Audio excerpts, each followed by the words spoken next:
Good afternoon, everyone. Thank you so much for joining us for our webinar this afternoon on how to successfully deliver your next transformation initiative.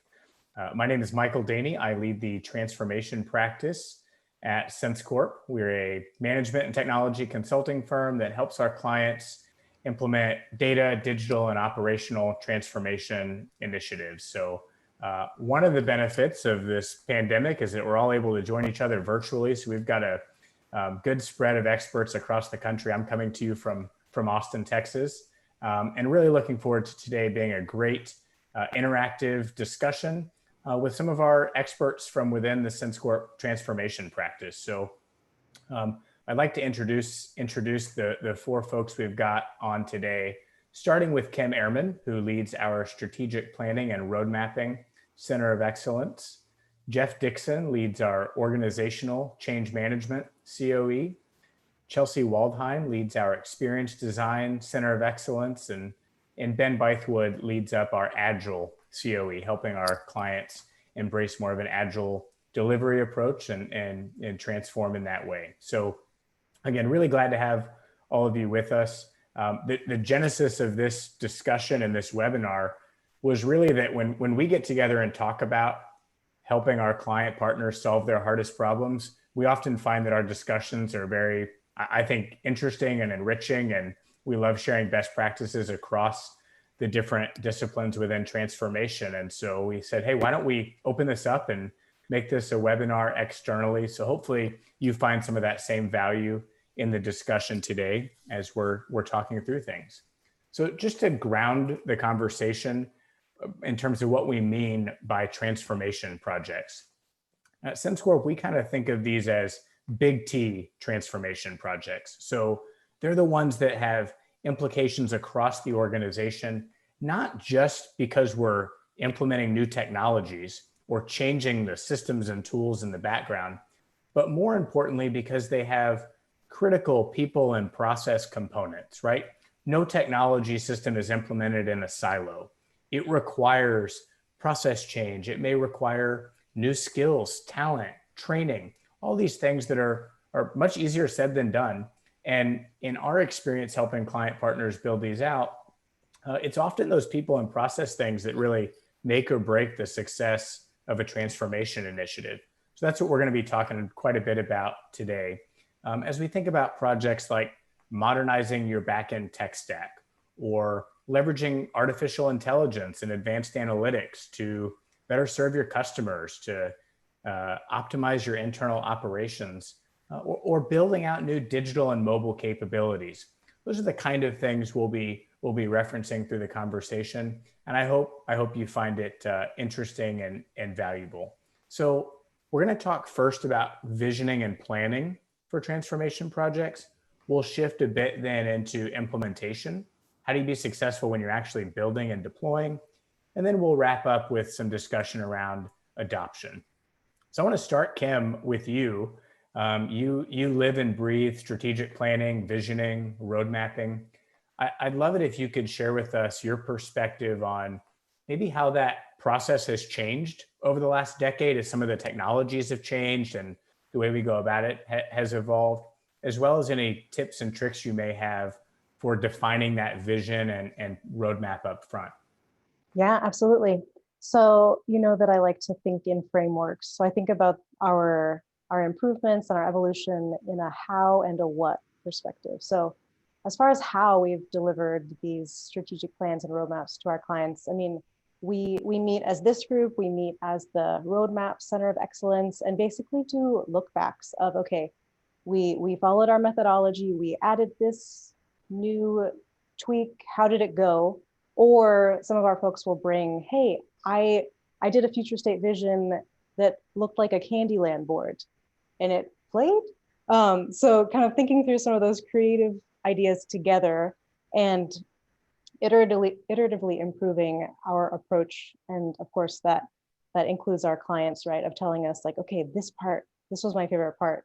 And then from a what perspective, as you hinted, of course, the world of technology is changing around us. And so we really rely on the experts within Sense Corp to help us keep up And so that includes interacting with the other strategic focus areas within Sense Corp, whether it's, hey, talk to me about the different cloud platforms options and how we should think through those with our clients. Or there's this new thing called Snowflake. Please help us understand. And so both from a setting up projects to bring the right people, the right approach, and then as we think through executing the projects, we're using experts throughout Sense Corp to be and stay smart about those things.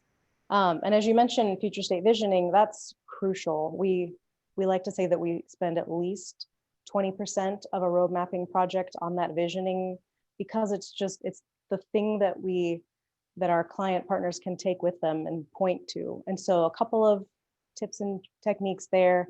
We really like to start with all of the kind of mission, vision, 5-year plans, strategic plans, all of those artifacts that point to either here's our secret sauce, or here are some of the constraints and guardrails to stay within as we set out this new transformation vision. And then with those in hand, we really recommend visualizing the future state vision. So maybe that's one slide that executives can take to meetings, virtual or physical, and basically say, this is how our company will interact in a more streamlined way with more insights to drive decisions. Or maybe it's kind of zooming into a specific stakeholder's point of view, but those pictures really help to drive the last part that I'd like to highlight, which is shopping that vision to lots of stakeholders. And this will kind of tee up some of Jeff's items, but as you discuss the vision with folks throughout the organization, you'll start to hear feedback. Some of it will be like, yes, great.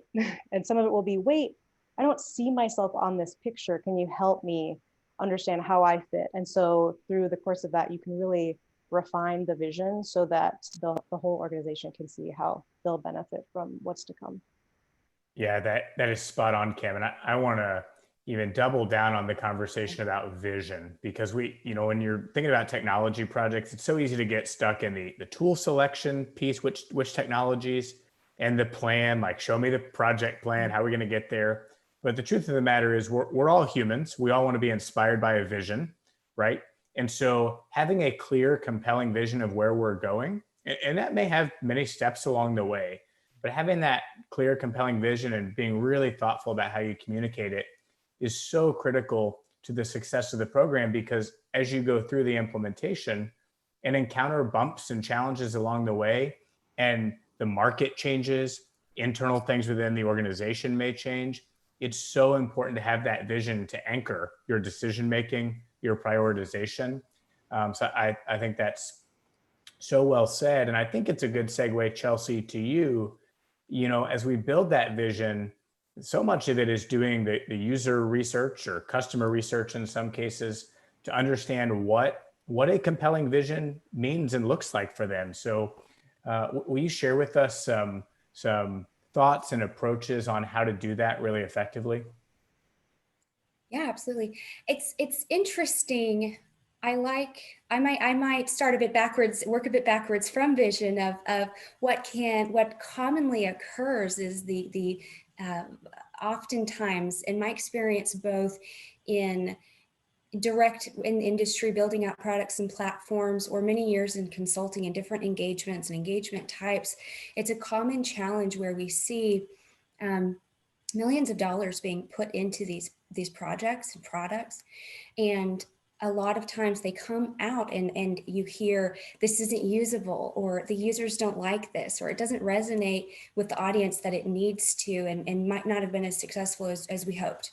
And so I love working in this team and bringing the vision to the forefront, and how much we care around that being a central piece to success.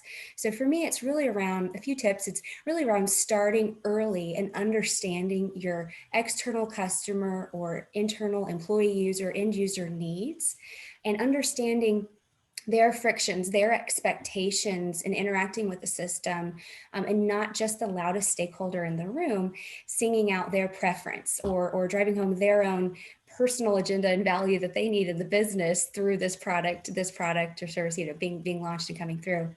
And so I really am passionate on this topic, and I found a recent MIT study explained, it went through and calculated revenue based off of a large pool of innovation projects.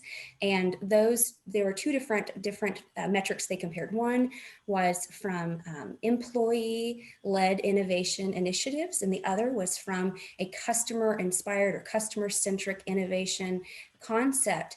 And the difference in revenue was 800% more revenue coming out of those that were customer-centric driven ideas. So I don't know about you guys, but if we're talking about bottom line and revenue and projects maybe not being as successful after we've put millions of dollars into them, we really see clearly how we need to understand how we're segmenting our customers, our audiences, our end users, and making sure we're prioritizing them and making them a part of the conversation in what we're delivering. So another tip on that may be, say that you are going through and you've understood your customer and your audiences and how you segment them, prioritize them, but it's still easy to get into, we find this very commonly in our design and iterative design or prototyping phases, it's very easy to get into where we insert our own user bias and our own assumptions, where we want to design things that are delightful for us. And so it's important to have gone through understanding their needs and having those artifacts as your North Star to validate the persona's needs in what you're delivering. And then finally, I think a big tip around this and seeing experience design as a large part of transformation success. More and more, it's not just getting a single application or experience right and making sure that that is solving the right problems for the right users and their needs, but it's for transformation success, it's really an org-wide responsibility to bring the customer and end user to the conversation. So I love a story that I found from Jeff Bezos. He started something, and maybe you guys on this panel are inspired to start this as well as a New Year's resolution, but he started bringing in an empty chair to his executive board meetings. And as they went around the horn and were talking about initiatives and updates and things that they really wanted to start, he said, as a rule, you have to address how this impacts the customer. You need to talk to this empty chair and bring them to the conversation. And they found so much success with that. They even started starting the beginning of their leadership meetings with a customer sentiment or a new piece of feedback to help them stay centered on meeting their needs and keeping them part of the conversation, even if they weren't in the room. So there's hopefully some great tips around that. But I know also, Jeff, we have a lot of overlap in our shared interest in working together and driving this customer-centric transformation.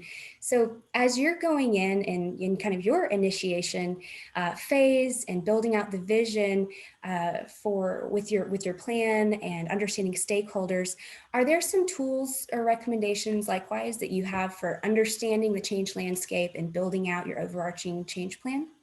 Oh, absolutely. And in fact, I think the folks listening in will start to hear a pretty central theme around that, which is really understanding the perceptions of the people that are going to be impacted by the change. And it starts with the work that you do in terms of personas and user stories and understanding what that life cycle is for people through both customer and employees through that change process. And as Kim was saying, you want to understand people's relationship to what that future state is. And the reality is, until you really start to understand what are some of those aspirations and fears that people have about that change, you can't possibly think about how to help them in that change journey. So there's definitely some structured tools that we use to understand not only what their understanding and awareness is, but what are their perceptions about the change, the impending change, as well as the organization's ability to drive that change, right? Because there's got to be some confidence level that your leadership and the organization as a whole is going to be able to drive that successfully and stay the course. Because as you guys know, this is no small measure when you're engaged in a transformational change. So that's really the foundation. We talk about building, change plans and strategies and communication plans, but all of that really starts the foundation of understanding those stakeholder perceptions. And the second piece, that's great. I love your statistic because the idea of voice of the customer or the user is so compelling. And so to me, the other big thing is we're really trying to enroll change delegates. And there's a lot of talk about change agents, and there's a lot of similarity in that, but really you have to give people a meaningful and integral role in that change, because they are creating that future that ultimately has to be fulfilled by them, by the users, as well as the customers and the other key stakeholders. And there's extensive research out in the marketplace that when you bring in those delegates, despite the fact that you're involving more people, you can actually implement 40% more quickly and with 60% more success. It's not quite as big a number as your 800%, but it just goes to further emphasize that you really have to have the people that are engaged in that change. They've got to be part of that journey and part of helping the organization decide what is it that we're going to be when we come out of the other side of this transformational change. So that's, I would say, oh, and communicate profusely, but you also have to do that in an informal environment. I think we all think about the formal mechanisms, but it's as important, if not more important in some ways, to do that on an informal basis, and also make sure that you're listening in a radical way to what people are telling you, or else you're going to miss those perceptions and the things that really help you build that foundation.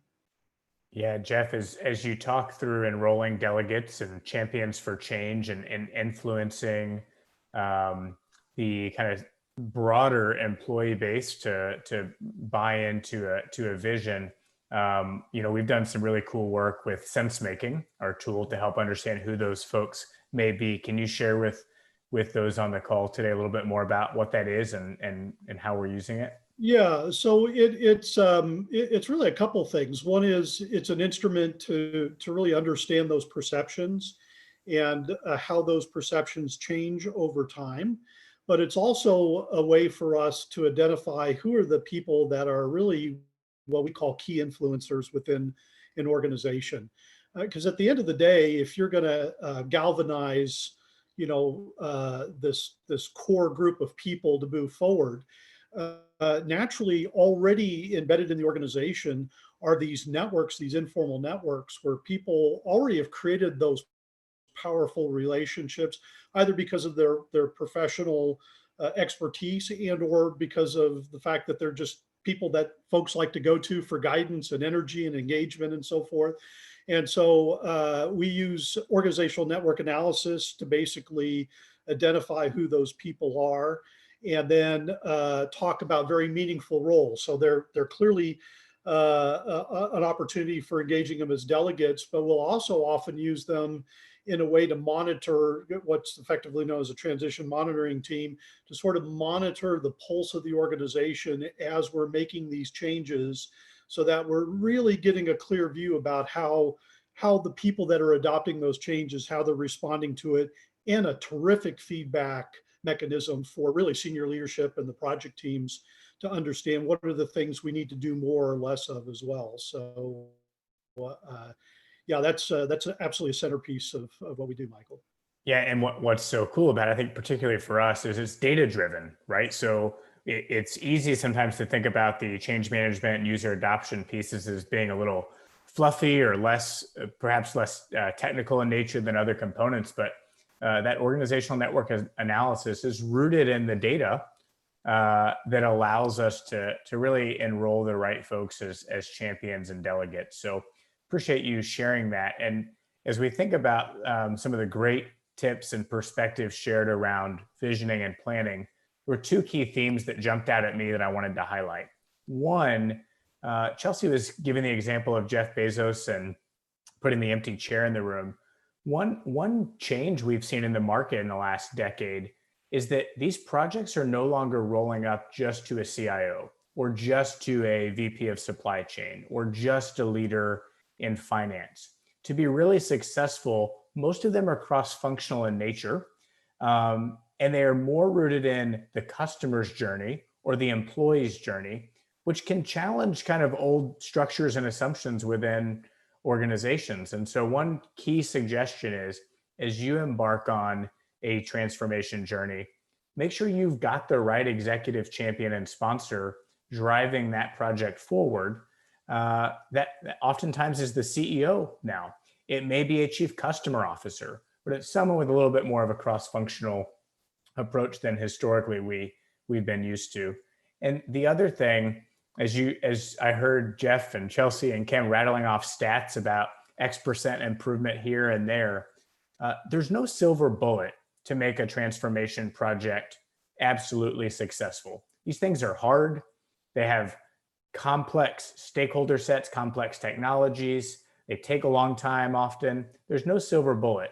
So the name of the game is doing all the right things, all the little things to increase the probability of success on your project. And that's where each of these disciplines represented here today come to the forefront. Because if you're really thoughtful around the visioning, you're really thoughtful about being customer or user centric, you're being intentional about the change management, communications, training, adoption, and you're using the right delivery approaches to de-risk that project. If you do all those things, you're going to have a much higher probability of success than you otherwise would have. So, I want to kind of use that as a segue, Ben, into implementation. And I think it's well documented that Agile is taking over as the preferred delivery model, if you will. And the stats there are really clear around success, or improving the probability of success and delivering better results. But share with us a little bit about how we help organizations make that transition from more of a waterfall mindset to an Agile organization. And how do you do that without sacrificing timelines and value? Yeah, that's a really good question, because I think that's the crux of the matter, right? Is that I think a lot of organizations underestimate how big of a transition that is, going from a waterfall type mindset to an Agile type mindset. And what I see happen a lot of times is it's kind of rushed into, or it's not approached correctly, and on a couple of different fronts. So I'd say the first front is, you were just talking about executive support, right? A lot of times Agile will start to be implemented, either it's kind of like this grassroots thing, the dev team wants to do it and wants to try it, right? But they don't really have leadership buy-in and understanding of how Agile works. That doesn't work very well. Or maybe it's implemented at the director level, but the C-suite hasn't really bought into it, or no one in the C-suite has bought into it.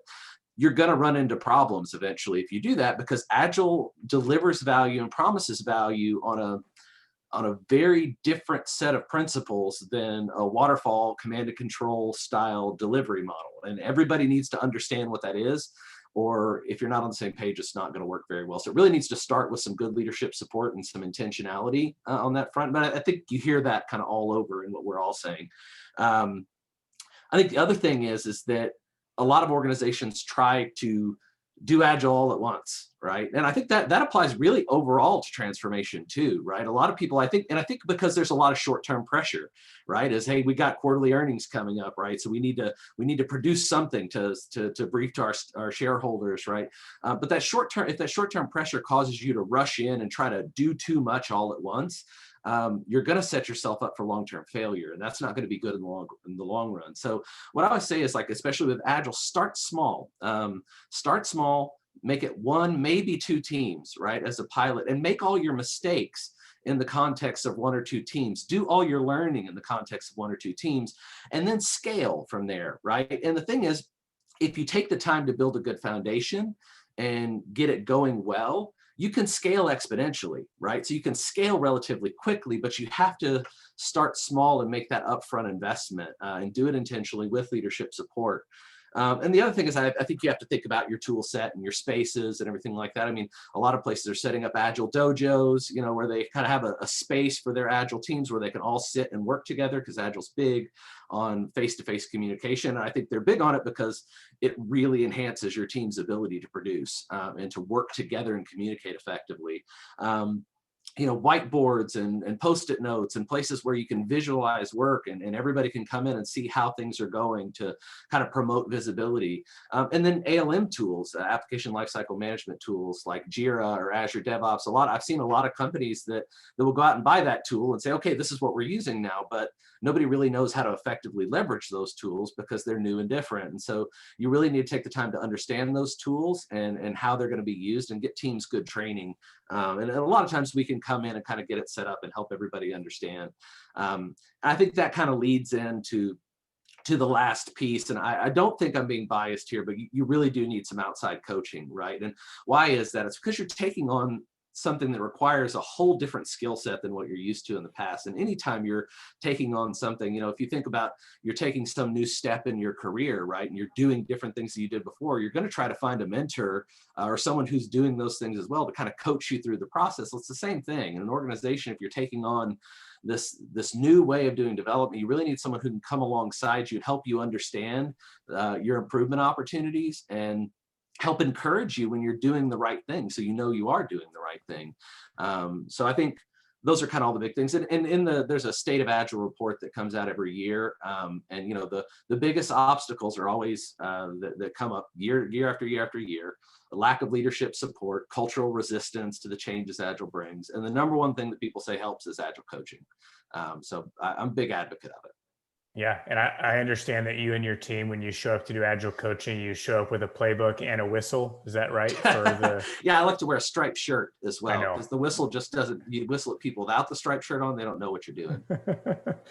We got a couple questions in the Q&A box that I think fit in nicely with where the conversation is, and one of them is around transferring the vision and plan to the teams actually implementing it, and I'd say that can absolutely be a challenge.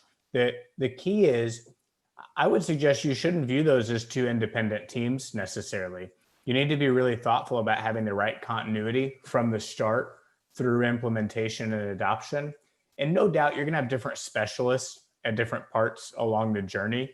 You may have someone like Kim or her team more focused on planning and visioning in the early stages versus later, but you're going to want to have that change management expertise and approach from day zero or a week before day zero of planning and visioning all the way through that user and customer centric component.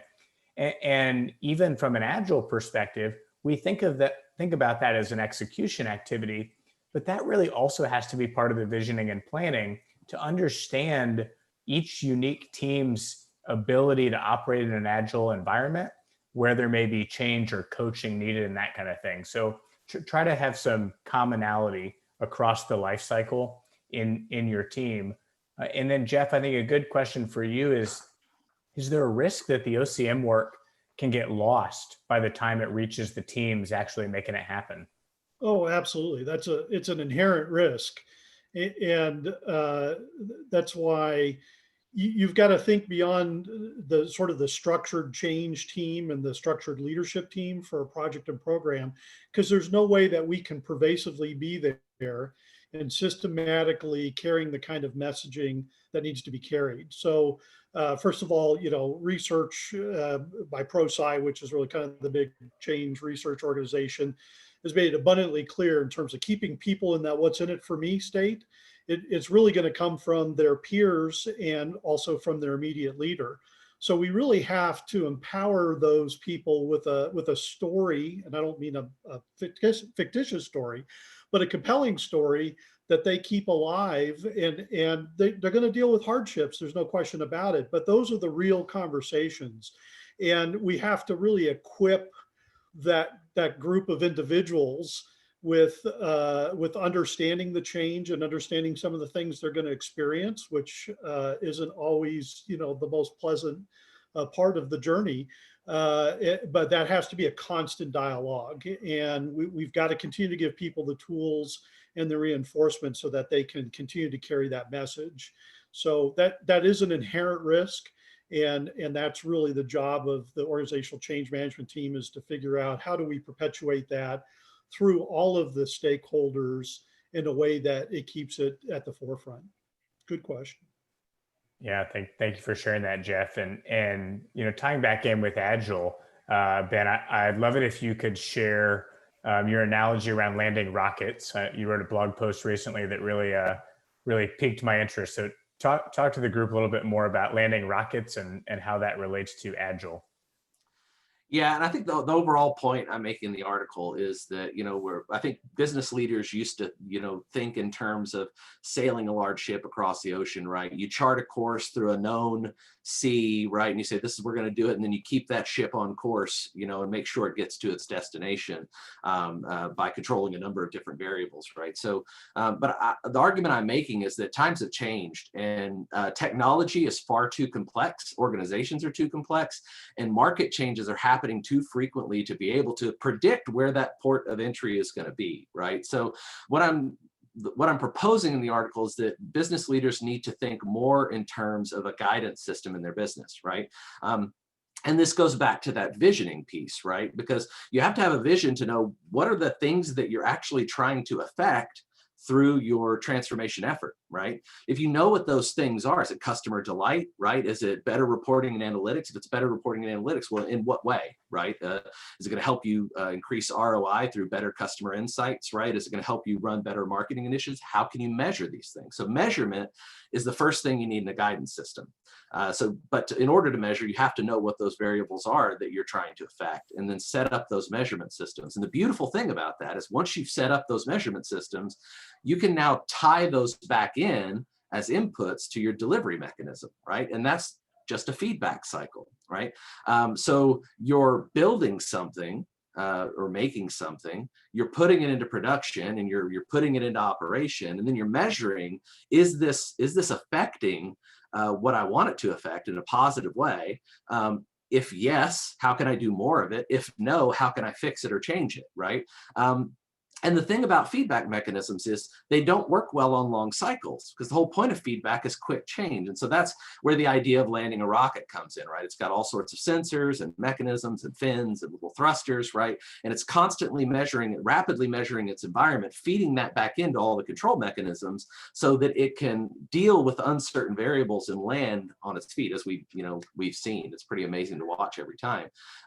So if you create those measurement systems, you feed them back into as inputs to your delivery mechanism, and then you deliver in short cycles, which is an Agile kind of principle to do small chunks and deliver in short cycles. Well, now you've created a guidance system where you don't have to know exactly where you're going to land, but you can ensure that wherever you land, you're going to land on your feet because you have the right mechanisms in place to make sure that the outcomes that you're trying to achieve are going to be met. And it gives you room to make a lot of mistakes and to learn from those mistakes, and then leverage that learning and the failures to do something positive, right? So that's where I think guidance systems are important. Yeah, I think that is such an effective way to think about not just Agile, but really transformation projects in general and how to be successful. And I think Chelsea, I'm thinking about you a little bit and Kim as well here, that actually gathering that feedback iteratively is easier said than done. So I'd love it if you shared some tips and tricks there. And then Kim, I'd love it after that if you could talk about iterative planning and what we mean by that as a plan and vision evolves. So Chelsea, we'll start with you. Yeah, absolutely.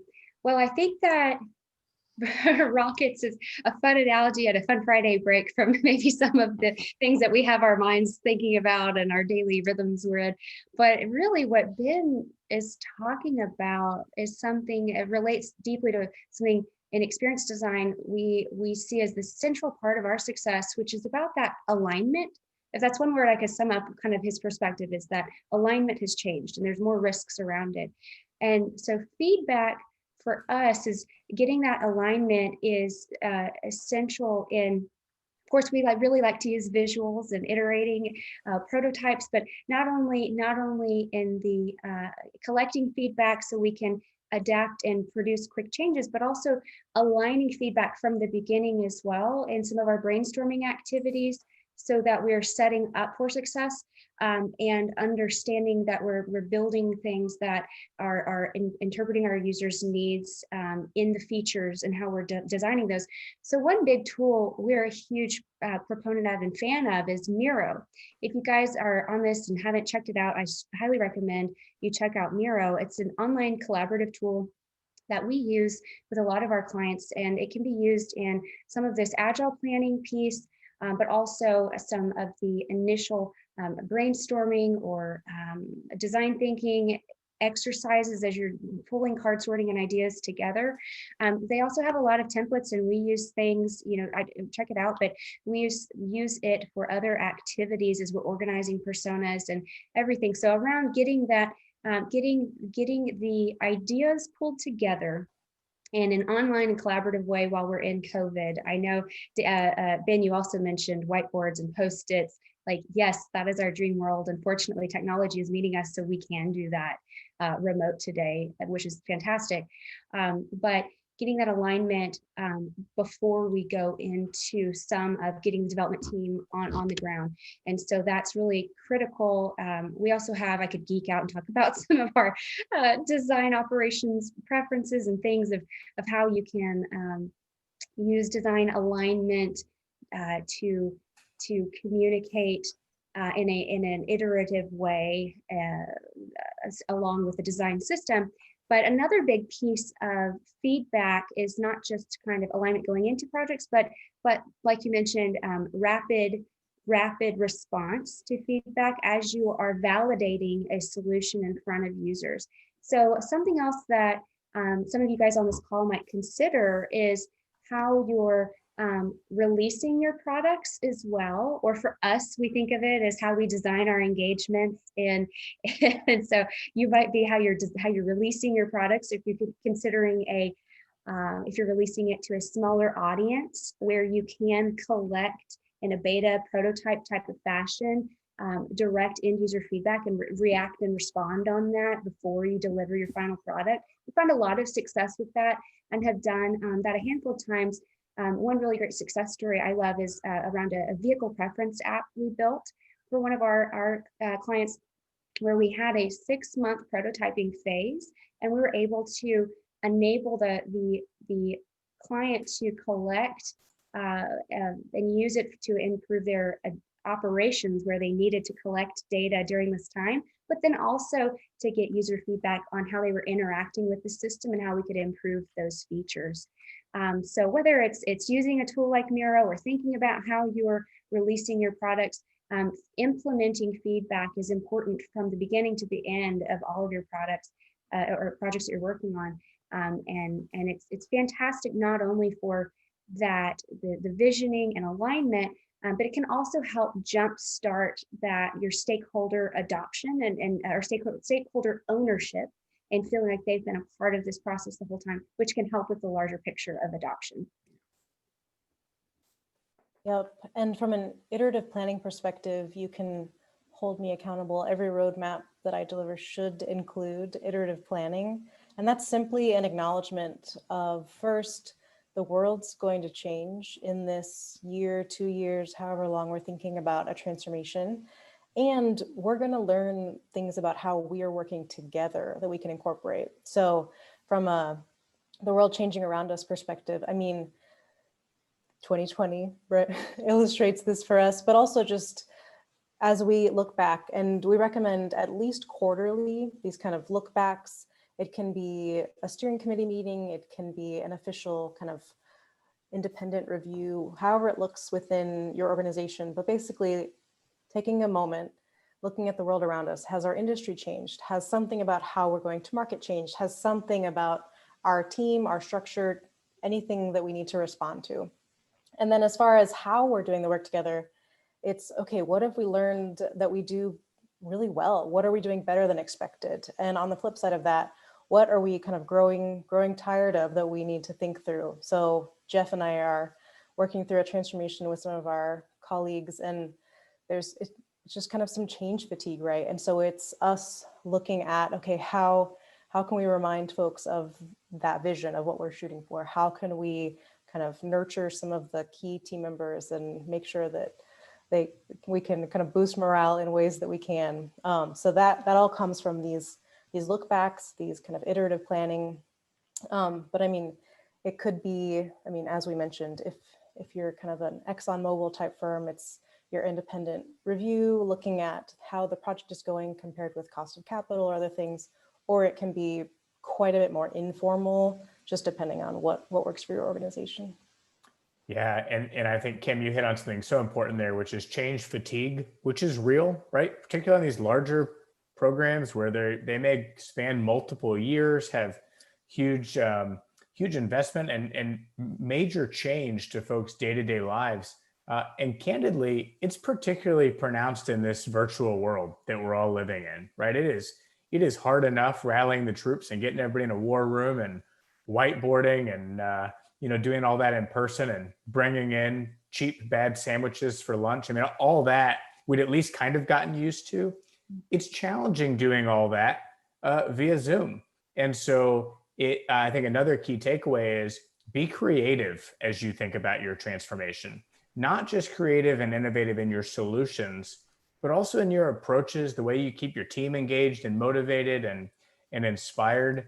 The most successful transformations don't fit into a box necessarily, right? They grow and evolve with the organization and the team and the technologies. And so I would encourage you to think about embracing that mindset as well. And we've been getting some great questions here in the Q&A box. I want to hit a couple of them before we move on. And the first one, Jeff, is for you, and this in some ways relates to change fatigue. Pedro mentioned that they implemented a tool a year ago, and it's been kind of slow going, getting users to adopt it. Any tips or tricks for improving adoption when you may have resistant business users? Yeah, there's a number, and really the first goes back to when we were talking about the change delegates. So if you have people that are part of creating that solution, then they feel a sense of ownership around that. And then what we do is we work with them. Adoption is just, it's really the third step in terms of where you want to be, because ultimately you want them to institutionalize what it is that you've put in place and ultimately internalize it. So it's natural, it's secondhand. And so we work with our client partners to set up mechanisms for how do we continue to evolve and improve on that first iteration, right? Because it's a living, breathing thing, and you want to be in a continuous improvement with that. So we give them mechanisms to help them to continue to steward and improve upon that solution based on the feedback that's coming from the users, the customers, and so forth. So one is be very intentional about how are you going to sustain that? What are you giving them as a mechanism in order to sustain that?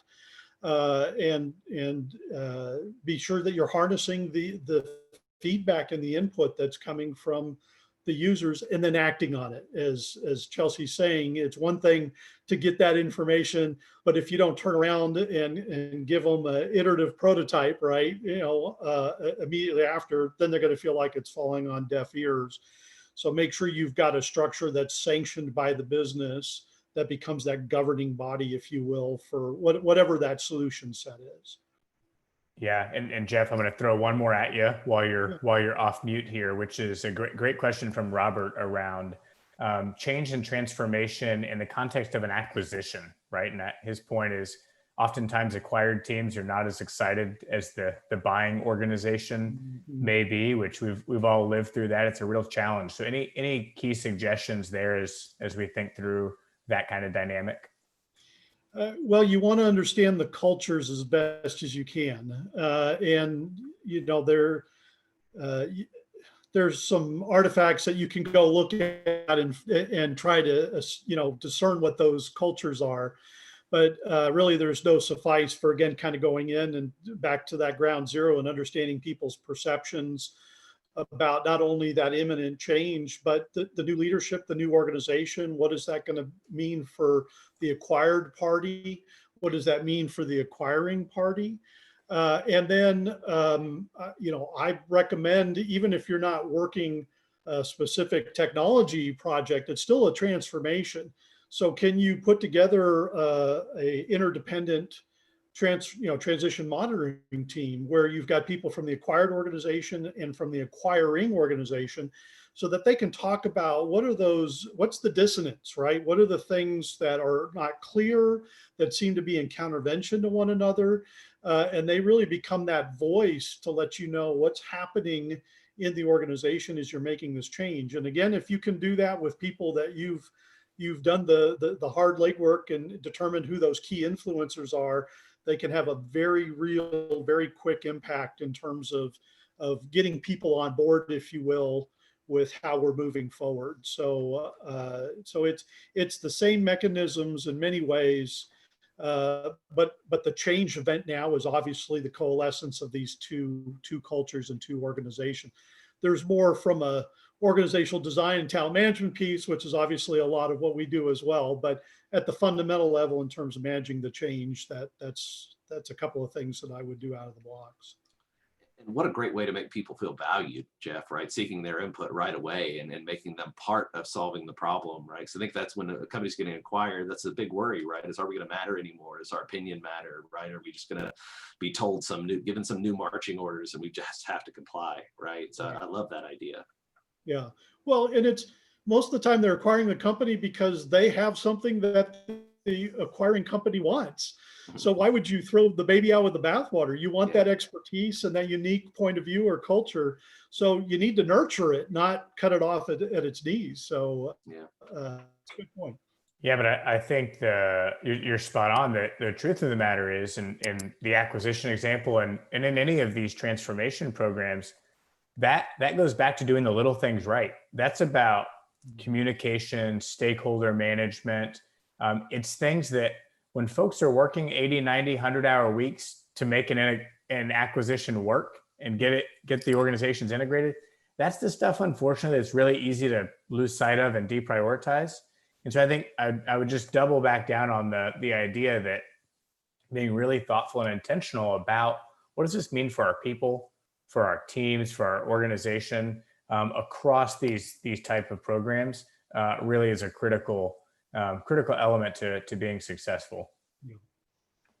Yeah. We talked a lot about some good tips, I think, for being successful. One of the questions we got in the chat was, are there any common pitfalls for transformation projects that you've seen and helped some of our client partners avoid? So I'll open that up to the whole group. Any key pitfalls y'all want to call out?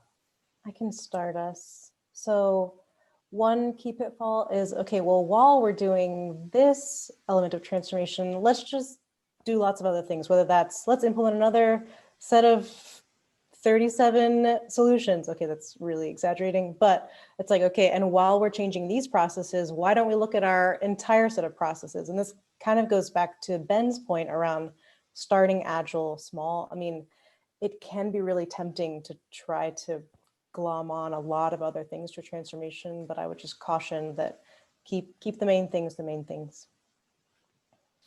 And I would say kind of building on these themes that you were talking about, Jeff, is employee ownership of change, right?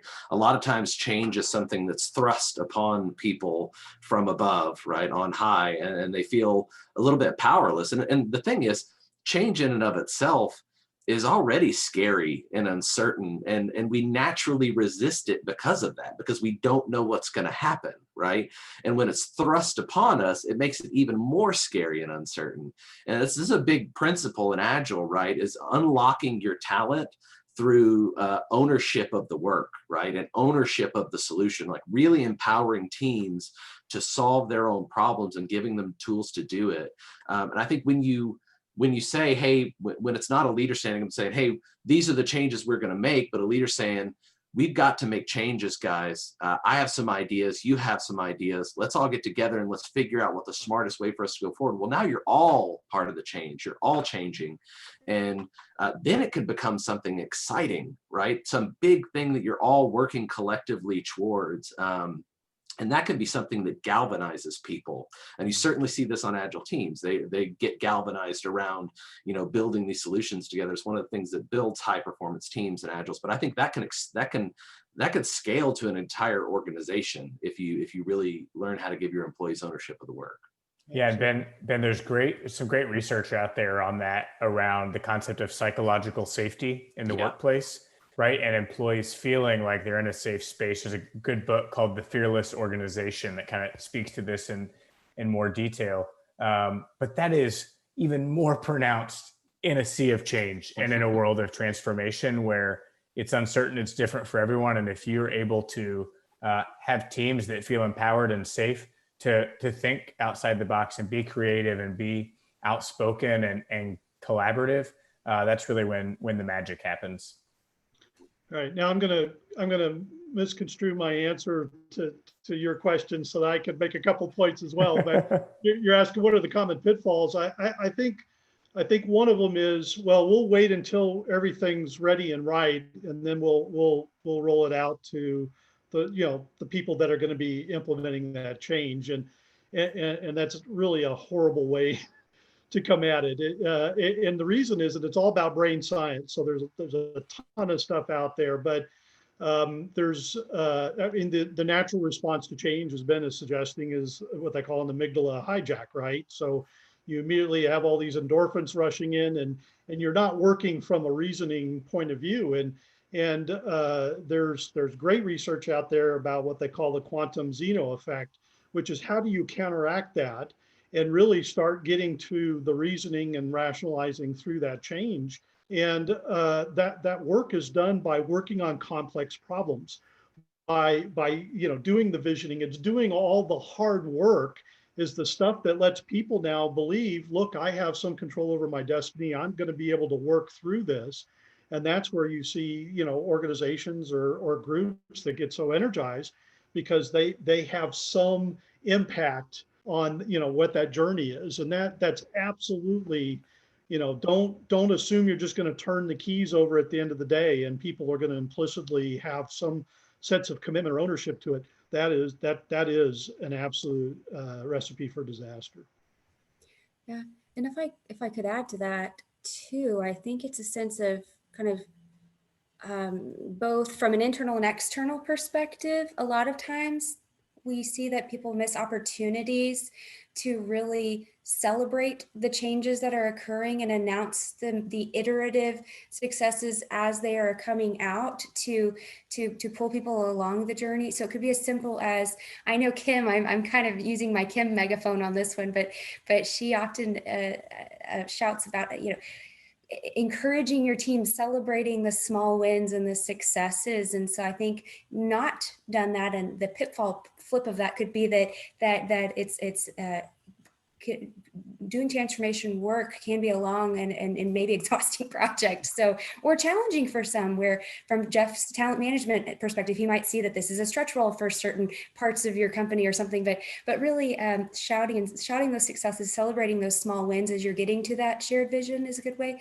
But then making sure that you're bringing that to your customers and telling them of how you're committed to the continuous improvement, to meeting their needs, and making sure that you're concluding that your marketing campaigns is part of your vision, and externally celebrating those wins and successes as well.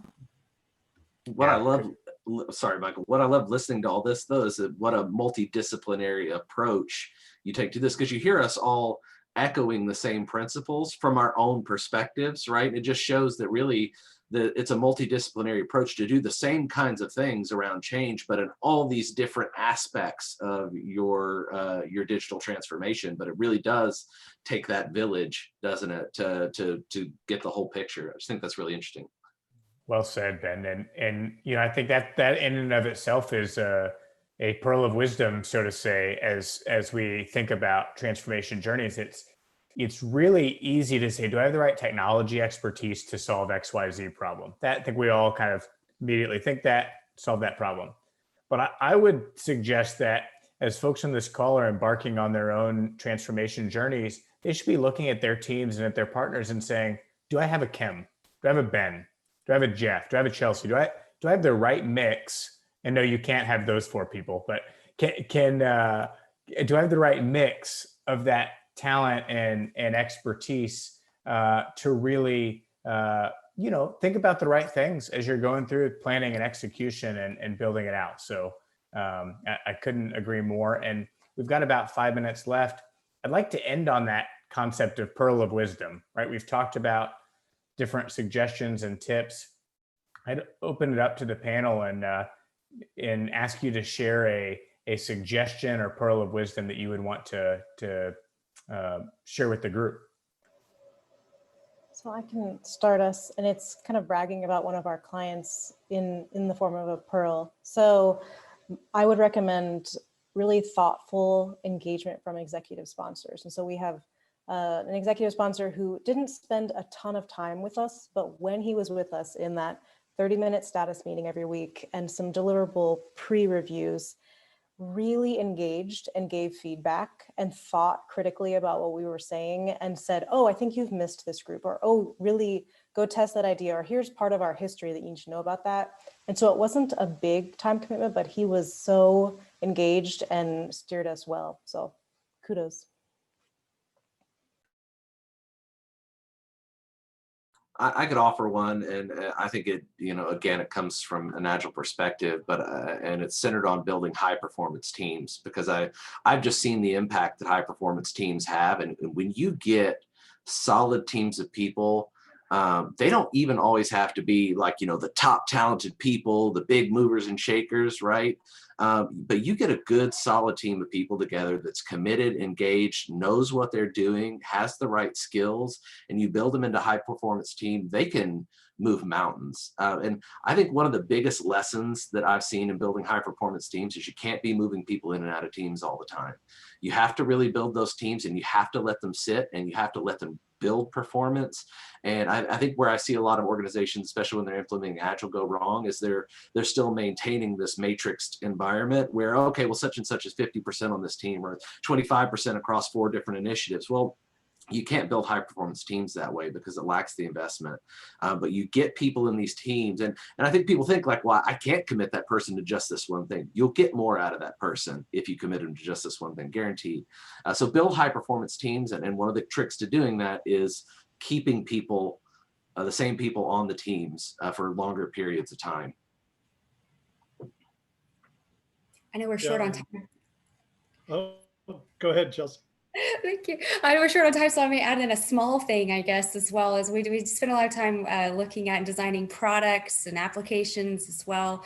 And so it's very important to not overlook how systems interact with each other. Very small things like how things are named, making sure that how features are communicated between, and how different systems and how they integrate, and the overall employee or customer experience across an ecosystem of applications is really critical and can be overlooked if you're trying to modernize a part of a company, making sure that you're considering what are the impacts downstream or across your ecosystem of applications as well.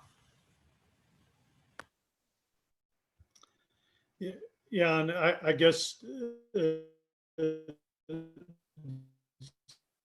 sort of the final thought from the OCM perspective, there's no question about it. People remain more central to the success of your digital transformation than ever. Because at the end of the day, to really make the right decisions, to learn from the machine learning, I guess the best example I give is, we think about AI as like the quintessential replacement. And yet research shows that where you have feedback mechanisms, we're back to that feedback mechanism between machine and people, you'll get twice the return on your value for investment. So you have to continue to lean in and make your people an integral part, and they have to understand how important they are to the success of whatever that new digital environment is that you're working towards. Yeah, no doubt. Well said, Jeff. Slow start with the internet connection, but I loved where you ended and got the point across, no doubt. So, we're right up at the hour. I just want to sincerely thank all 4 of you for taking the time to share your expertise and thoughts and best practices. I really enjoyed the discussion, and I hope those of you who were able to join us today also got some value out of the conversation. If you have any other questions or thoughts, please don't hesitate to reach out to us. We would love to continue the conversation. So thank you very much. Thanks, team.